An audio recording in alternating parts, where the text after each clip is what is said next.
Hello, everyone, and welcome to another edition of Macro Mondays. My name is Mikkel Rosenvold. I'm your usual host.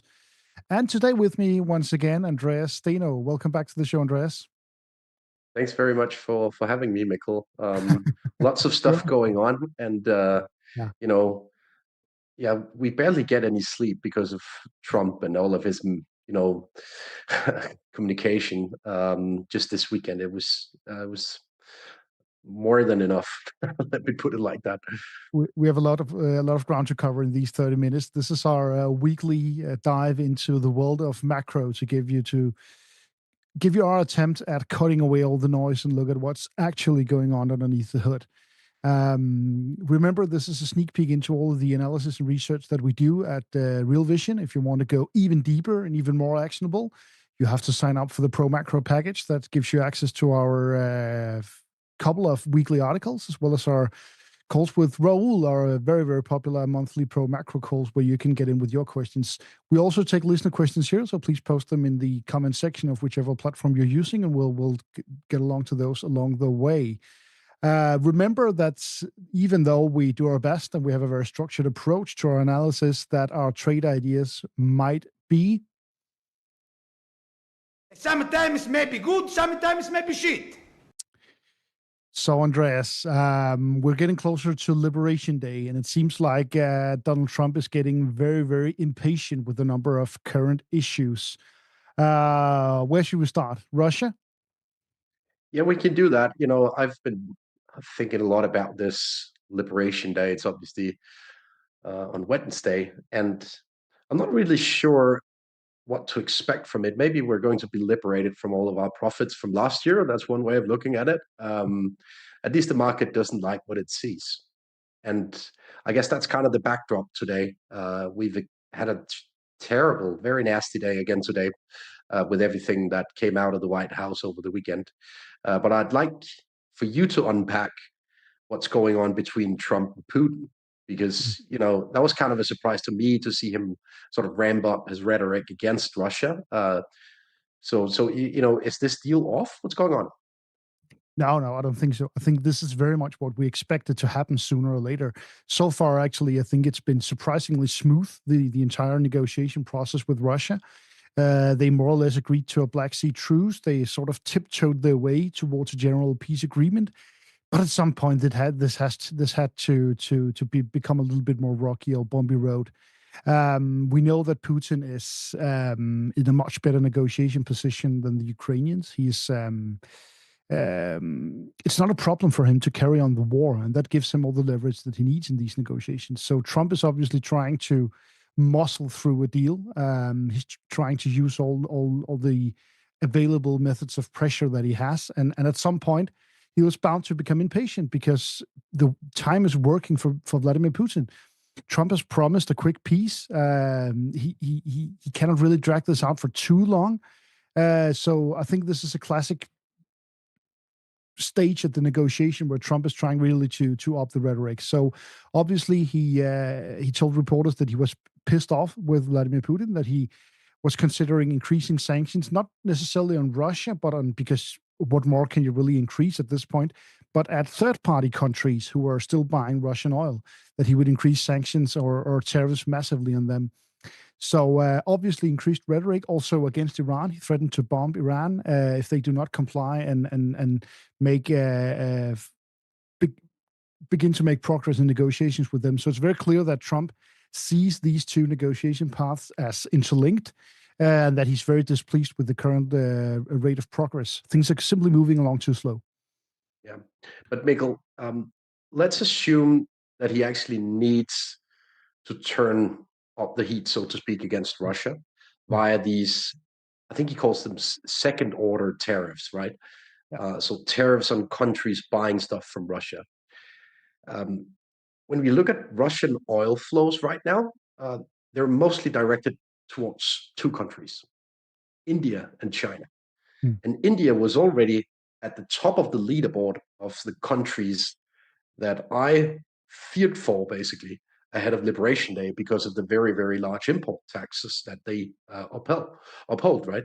So India risks a double whammy now of second-order tariffs because of their purchases of Russian oil, and obviously these reciprocal tariffs coming online on Wednesday. So, India looks to be the Indian business case looks really bad right now. Let me put it like that. And China, which was otherwise a case doing really well for the first couple of months of the year, is not doing well either. So, I mean, at some point last week, we got some hints from the Trump administration and some leaks that they could maybe decide to soften up the package a little bit on Wednesday. And now we're basically back at a very firm stance. So it's just tricky to navigate these back and forth headlines. And I'm not going to hide it. I have no clue for Wednesday. None of us got any firm clue. It seems like it's down to Donald Trump himself to decide on the levels and the geographical span of these tariffs. His economic advisor, Hassett, was on air yesterday saying, well, I cannot front run what's going to happen on Wednesday. We'll allow Donald Trump to decide. He's seen a lot of analysis this week, blah, blah, blah. So I guess his lieutenants, they're just showing him the numbers, and then he will decide, which is, he acts more and more like a king in that sense. Yeah, absolutely. And it's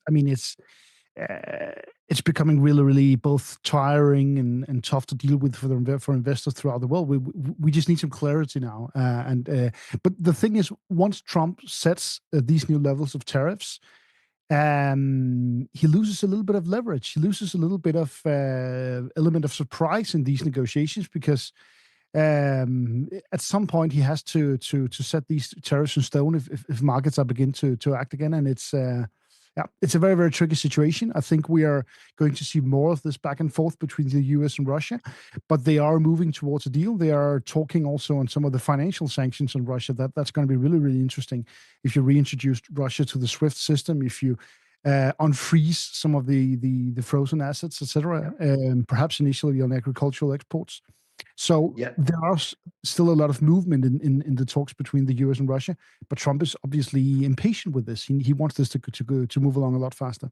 Yeah, but I mean, at least if we take the stories at face value, Putin has asked for the reintroduction of a specific Russian bank to the SWIFT system. Yes. But that Russian bank cannot be onboarded in the SWIFT system again unless the European Union is willing to accept that. Yeah. It's not something that Putin and Trump can agree. Also because of correspondent banks being in the European Union, and all sorts of technical financial infrastructure that I'm not going to bore you with. But just goes to show that even though Trump and Putin probably would love to be able to strike this deal on a standalone basis, on a bilateral basis, they really cannot by the end of the day, because some of these technicalities are also guarded by the European Union. Exactly, which brings us back to the potential negotiations between the US and the EU on tariffs, which may well include some of these points as well. But anyway, Trump is really trying to move things along here. Some other developments this week, Andreas. We had talk of that markets really didn't like. Perhaps the talks about a third presidential term for Donald Trump. Why is that something that markets don't appreciate? So initially the market basically cheered on the prospect of Donald Trump becoming a president.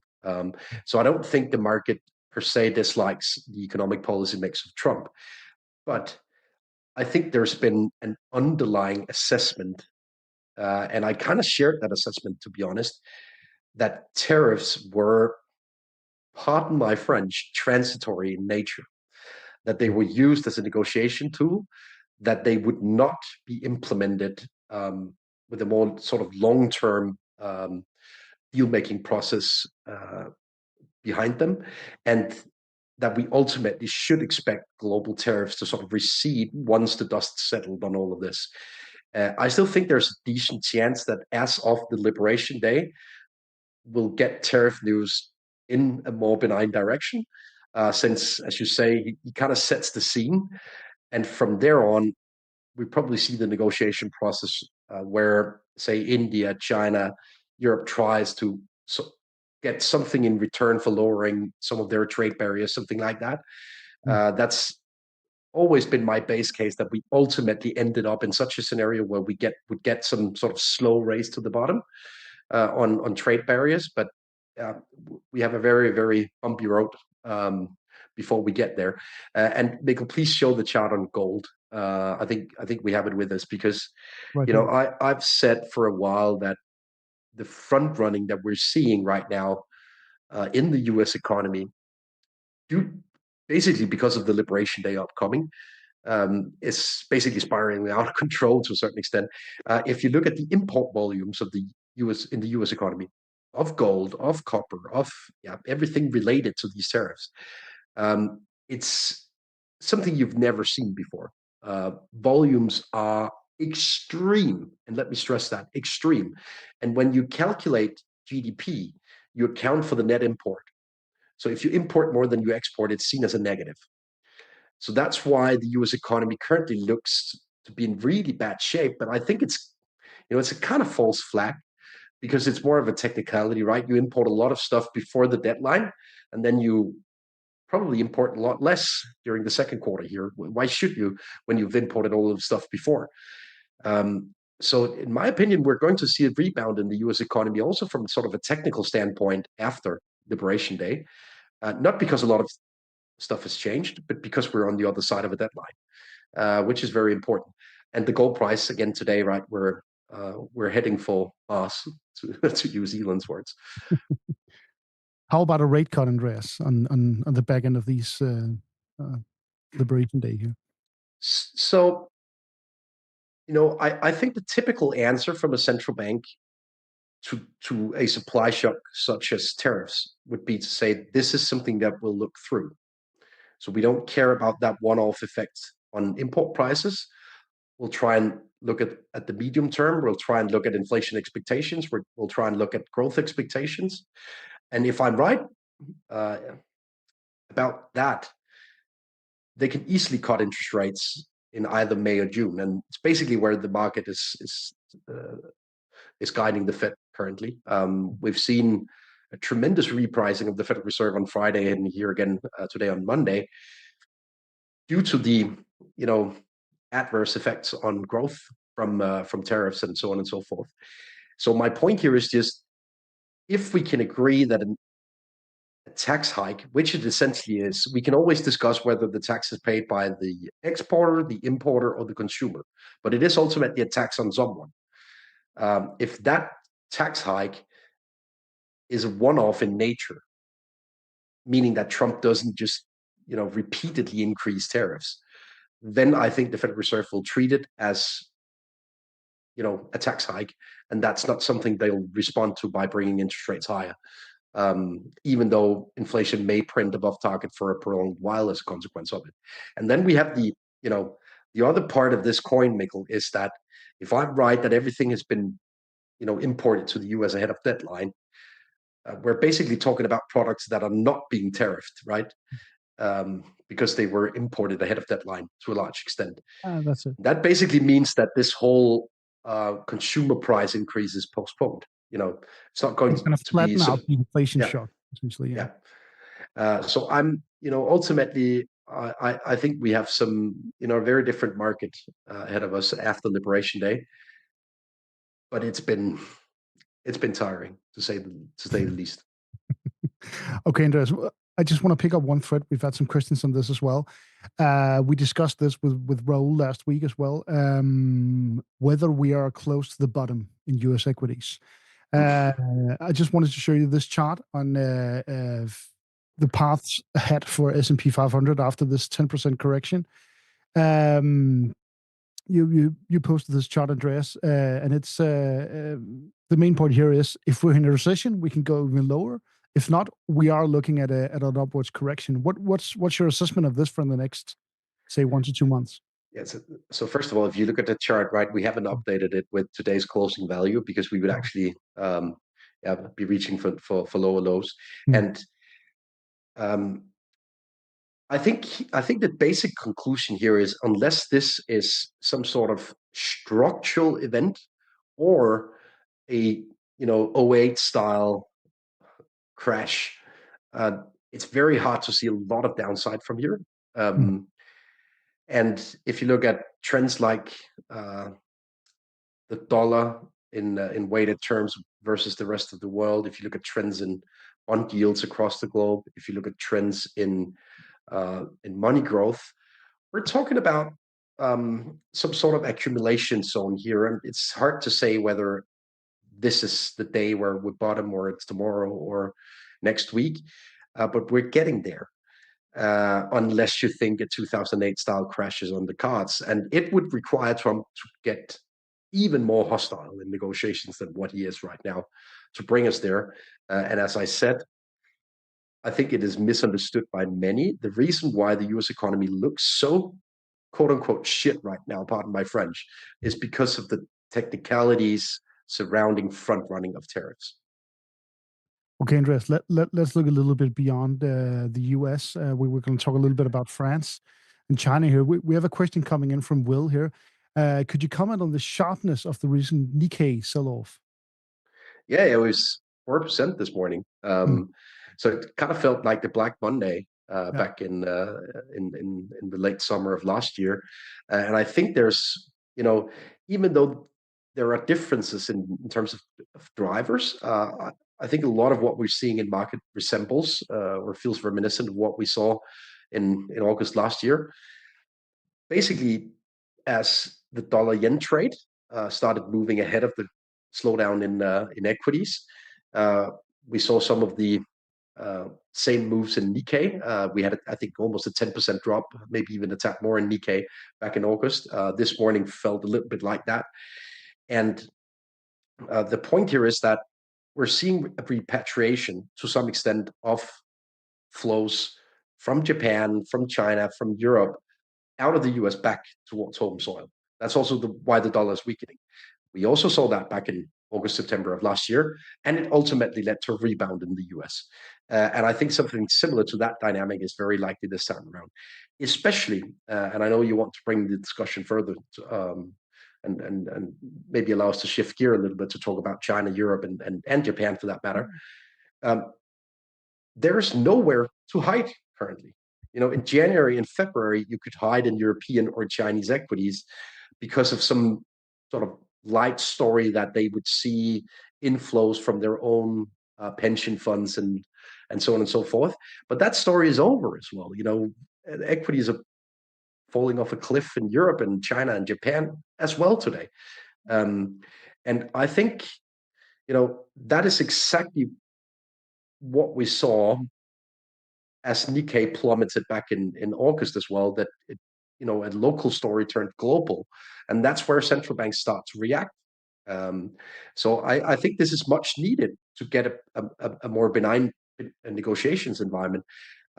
Take this example, Mikkel. I think European equities were up, say, between friends, 15-20% in January and February combination and parts of March. When equities are up that much in Europe while they're suffering in the US, the European Union holds no incentive to strike a deal quickly.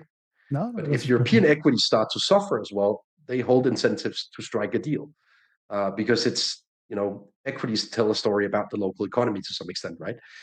So I think what we're seeing right now with this sell-off going from a local one to a global one will it eventually lead to a much more benign negotiation environment because both parties suddenly have a reason to agree.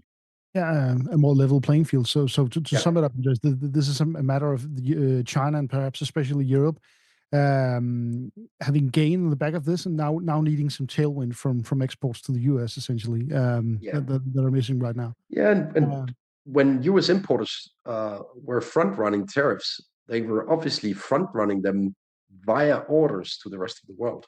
Otherwise, you're not importing anything. So on the receiving end of all those flows were German manufacturers, Chinese manufacturers, etc. Right? So they're not going to see this artificial boost to their order books in April, May, and onwards because that tariff deadline is no longer there. And so, Andreas, just one question that we didn't get around to last week either from JP. At what level do we need to see the DXY fall to for China to be compelled to pull out the bazooka for global M2? Yeah. I like the wording here. I'm not sure you should focus on the DXY since it's so euro heavy in terms of that discussion on US-Chinese relations and the ability of China to actually boost the local economy. I think the 7 handle has always been very, very important when discussing dollar versus the Chinese yuan. We're obviously not there yet. So everything below the 7 handle is probably what to watch. When we get below 7, it's much easier for the Chinese authorities to navigate. Yeah, and on top of that, we've seen a weaker dollar versus a lot of currencies lately. Basically, I guess, in anticipation of weakness in the US economy versus the rest of the world. I'm not overly sure that you can just sell the dollar versus everything from here. I think you'll need to be more picky, not least versus Europe, since the whole euro breakup story is kind of back today because of a very specific story from France, Mikkel. I don't know whether you want to say a few words around that political story, because I know that parts of our audience will love to hate a little bit on Europe for doing this. Yeah, it's a very spectacular story. So Marine Le Pen, who's been the main opposition politician for the right-wing party in the National Rally in France, they have tried to get the presidency for a number of elections. They've always come in second, mainly because the rest of the political system has got into coalition against them and basically allied against them. Now they were looking very, very strong for the upcoming presidential elections. And their perennial leader, Marine Le Pen, has now been barred from running due to a mishandling of funds case, essentially. They have used some EU funding for illegal purposes. I mean, this is... Let's leave opinions aside. I was quite shocked by this verdict. I think this is a very, very good case for the National Rally. This puts them in a very, very strong position for the next election.